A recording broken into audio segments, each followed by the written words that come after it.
Change, change. Everybody wants you to change. Your family wants you to change. Your people at work want you to change. The people around you want you to change. Have you ever noticed that while you're doing all the changing, they're not doing diddly squat? Yeah, if you haven't figured out, this is one of my major pet peeves as I go along on this journey to becoming, who God created me to be. And as I've said before, God did create you for a particular purpose. He gave you talent, skills, and abilities to do his will on earth, right? And that's where your joy comes from, is being in conformity with that. And I don't know where you are on this journey, and I'm not going to venture to say what's happened in your family growing up, but if you came from a dysfunctional family, and they take many forms. It could be an alcohol, a family that has alcoholism as an issue, or psychological abuse, or physical abuse, or all the other unspokens. Okay, so you came from a damaged family, and if you have these particular qualities of what they call a black sheep, you're a person who has this song in your heart. You've got creativity. You've got things you want to do that are different from everybody else. Man, are you going to hit a wall, because chances are you're also codependent to a degree, which means you spend your life trying to please other people, to not make waves, to not get people to yell at you. You want people to like you. You go out of your way to do things for people, and you're exhausted all the time. And you don't even know why, because you're living your life for seemingly everybody else. Yeah, it's exhausting. So I don't know where I am in the journey, but farther than just starting out. But the first realization is that you came from a dysfunctional family. And as I've said in a previous video, that it's not to blame the family. It's not to blame parents, brothers, sisters, anything like that. That's don't even go there. It's about the fact that you were raised in an environment that was less than ideal. And let's face it, every family is less than ideal, but there are some families where you grew up and you didn't get the attention you needed. You didn't get the love and affection you needed. And I'm not talking about the mamby-pamby, oh, give me hugs and kisses, everything. I'm just saying that you probably weren't part of a family where you just felt valued, that your emotions were okay, that your feelings were okay, right? Some of you grew up in the families where if you started crying, someone said, hey, stop crying, or I'll give you something to cry about. Or even if you were happy and laughing, oh, what are you laughing about? Simmer down or calm down, whatever. No matter what you expressed, it seemed that somebody was shutting you down because you just weren't allowed to be yourself like little children. Okay, and again, if you're like this black sheep type person in your family where you just really don't fit in, you want to laugh, you want to express yourself, you want to do all these different things. But I'm telling you, depending on where you are on the journey, you may have noticed, or you may not even have recognized yet, that people seem to always want you to change. And I'm not talking about for your benefit, like, oh, I think I see these qualities in you and I want you to be better at them. So here's some things you can do, right? I will mentor you, I will teach you, I'll show you. But I really want to encourage you to be this person. You're going to have to make some changes to do that. I'm not talking about the positive stuff. I'm talking about either spoken or unspoken, that people don't want you to be the person you're supposed to be or the person you want to be. And instead, it's almost like, hey, you make me uncomfortable with that kind of talk. You need to calm that down or stop or not do that. Or, hey, don't upset mommy. Hey, don't upset daddy. Fit in with everybody else. As I've said probably before somewhere, that if you've ever been to a family gathering where you're just like, you might be that person who feels like you have to shut down almost. You can't be yourself. You can't laugh, smile, make jokes, or let your personality come out, right? Because someone might be upset. Someone might actually be upset and say something to you, yell at you, or even worse, be silent. You just know it, right? If you're one of those people who grew up, you're probably a little more sensitive. If you grew up in that kind of family, you're a little more sensitive. If you're, again, that black sheep type person, codependent, a lost child, you are trying so hard to fit in that you have to become what you are not. And that's horrifying. And you may not have even recognized that yet. You may be in a stage of your life where you're like, why is it that I feel so horrible when I'm around family? Why is it that I feel that I have to shut down, that I can't be myself? And those questions may not even be in your mind yet. You may just go there and you walk out, you leave, and you're like, you feel like garbage. You feel horrible. You're like, well, I don't know what just happened there. I feel terrible. And inside in your head, you're probably berating yourself. You're telling yourself horrible things. It's all your fault. You're to blame. You did it all. If only I was this way. If only I changed that way. If only I was this kind of person. And as you get along on this journey, what you find is that it's not you.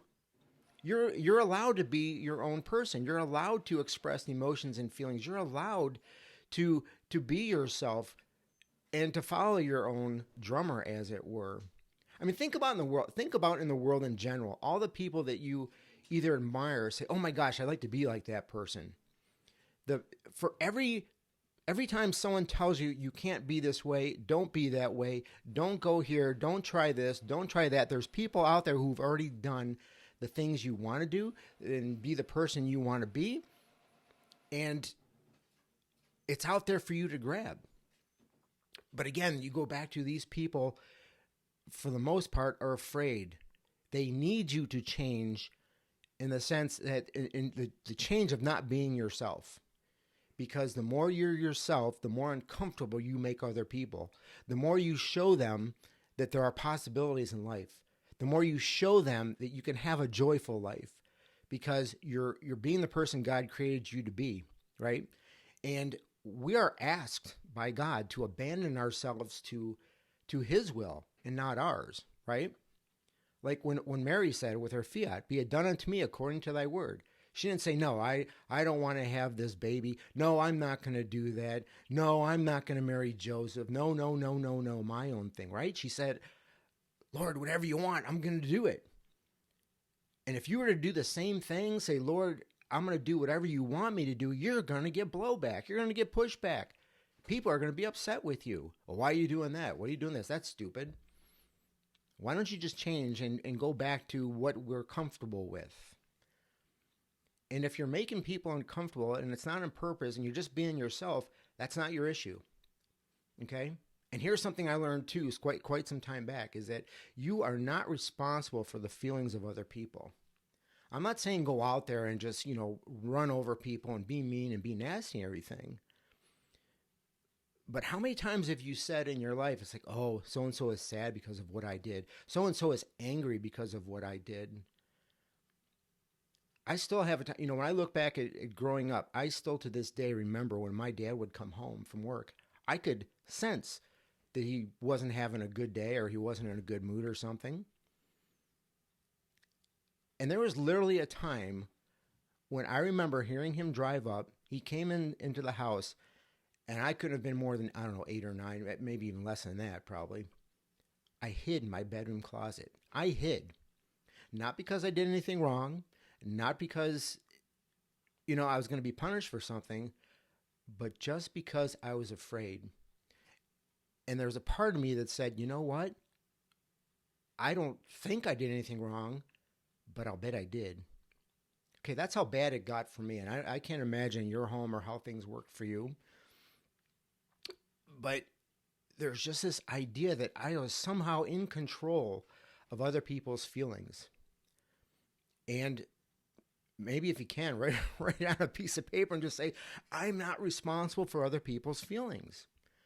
I'm sorry you're sad. I'm sorry you're angry. Okay, I feel bad for you. But you're in control of those things, just like I'm in control of that. If I get angry, who's in charge of my feelings?" And again, if you grew up in that kind of family, you may have this sense that or a power that's not yours, that I can make people feel a certain way. I can manipulate and control their feelings and everything. But mostly I'm responsible for those feelings. And when you grow up in that environment, you might think you have to change. I have to not do a certain thing so that Daddy doesn't get upset. I can't do these things because Mommy will get upset. I can't tick off my brother or my sister because, that would be my fault. You're giving all this agency to yourself that you don't have, okay? So how this all ties back in with change is like you keep telling yourself, I need to change to not to hurt the feelings of others. I have to change to make other people like me. I have to change so that I can fit in and get through the day. And as I get older, uh, sometimes I have a hard time working with other people.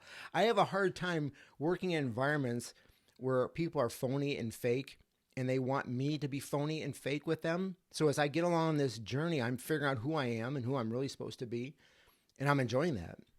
So I get almost, kind of bitter and even resentful when people tell me I have to be a certain way. Like, I'm not a cheerleader type. I remember being at a job where I was working with a graphic designer, and she showed me this design. She goes, "Isn't that wonderful? Isn't that amazing? Isn't this exciting?" And I looked at her. I said, "Yeah, that's pretty nice." She goes, "Aren't you excited?" I'm like, "Yeah, I'm excited." And almost like she was upset because I wasn't reacting the same way that she was. And there are some times in your work environment where people they're getting ticked off at you because you're not acting or reacting the same way they are. And instead of like, okay, so why are you reacting this way? And then you have a conversation, an adult conversation, hopefully. They're like, "Oh, he's not jumping up and down at all this new direction we're going. He's not cheerleading this project," which it doesn't look very good, not very exciting, not a high chance of a success. So family or work, people seem to want you to change so that they're not uncomfortable, so that you're on board with everybody else, quite honestly, the sheeple, when you think about it, right? And it goes back to this lie that you keep being told, be yourself, be who you are, be, some guy used to tell me, he says, "You do you." Okay. So I do me, and people get ticked off. And they don't want you to be you because you make them uncomfortable, and they need you to change. Because if you don't change, the scary part for them is they have to change, and they don't want that. Their pride tells them, and a stubbornness of, why should I change? People should change for me. It's like, no. The change, the responsibility for change is on you. And if you grew up in that family environment, if you're in that work environment, I don't know, it's going to be hard to say, but the change is for positive change. And overall, your first priority is God. Your first priority is heaven. What is God asking of me? Who is God asking me to be? Who has He created me to be? And that's tough sometimes because society doesn't want that. Society is anti-God. Let's face it, if you look in the news, look in the headlines, all the things that are happening. And I thought there's a book, it escapes me the title right now. It's about resistance. But the author was saying, Stephen Pressfield, the War of Art. He said, or his thinking that Adolf Hitler had gone to art school. He was a promising artist, apparently. And Pressfield says that it was easier for him to start World War II than to face his resistance, to face all that, to be an artist. So a lot of people maybe they're just seriously upset because they haven't tried to achieve their dreams. They haven't tried to break out of their shell to become better people. It's easier for them to look at you and tell you to change and you to be a better person. So again, I think a healthy sign is that you see the beauty in yourself. You see the uniqueness of yourself. You see your God-given talent, skills, and abilities. And if there's going to be change, it's for you to change and struggle to be that person, right? Because that's heaven. That's where we're going. So ask yourself, do I want to be who everyone else wants me to be? Do I need to change so that they like me, so that I fit in? Or would you rather look to heaven and say, "Okay, Lord, who am I? What am I? What are you asking of me?" Like Mary, say, "Be it done unto me according to thy word." And that's hard. That's hard to let go. It's hard to let go if, again, you grew up in a dysfunctional family. If you were always kind of told to do. You felt you had certain things you had to do. You had to please other people. Well, I'm telling you, you don't have to please other people. That's no way to live life. It's just not. There's new people born every day. There's people dying every day. People don't care, okay, at the end of the day. But when they're interacting with you, they care, because when you're being yourself, they get uncomfortable. They don't want to hear that kind of stuff, because when they see you, they see their own unrealized potential. They see how unhappy they really are because they haven't taken the hard road. They haven't made the changes in their life to make them happier and to do the things that they were designed to do. That's why most places, when you go get a job somewhere, or you're out in society, everybody wants to fit in. Okay? We use that word sheeple. You're following what everyone else is doing. Yet who do you admire most? Do you admire the person who just fades away in a crowd? Or do you really look and admire people who maybe wrote the book that you'd like to write yourself, or to paint something you just admire and love, and you just say, man, gosh, I'd love to do that. There are people out there every day that we admire, that we want to be like, and that these people have said, you know what, I am this unique person, and here's what I was born to do.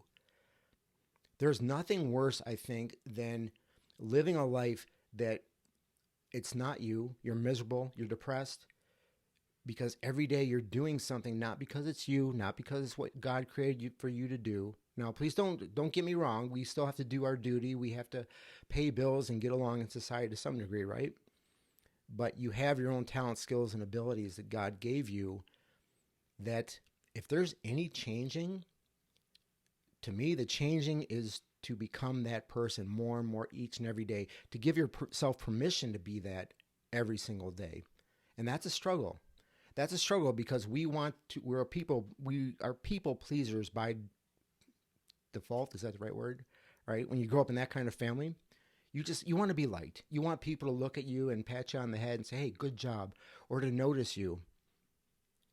But the real victory is when you'd like to have that, but you don't care. It doesn't define who you are. It doesn't define where you're going. It doesn't define your goals and your passion.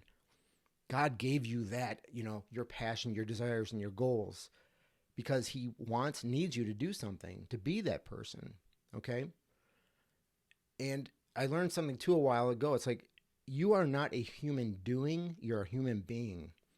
So as you're on this road to personal change, to be the better you, always come back to the default position, which is that you're a human being. God loves you because you're you, because he created you. And this is something I struggle with all the time. It's like every day I want to get up. It's like, oh, I got to do something. I've got to do, right? So take a deep breath. God loves you as a human being just because you are. And when you are part and parcel of every single day where people want you to change to make them feel better, look to heaven. Look to God and say, you know what, Lord, I want to be the best person for you. I want to glorify you. And the best way to do that is to be the person God created you to be. So you're not alone in the struggle, okay? At the very least, there's me. I'm here with you. So each day, wake up and try to be a better person for God and not for the people around you. It's impossible. 8 billion people on the planet. Come on, that's impossible. Okay? Be yourself. Be the best version of yourself. And if there's going to be any struggle for change on each day, struggle to be the better person that God created you to be. Okay? You're not alone. We're all together. Praise God. Have a great day.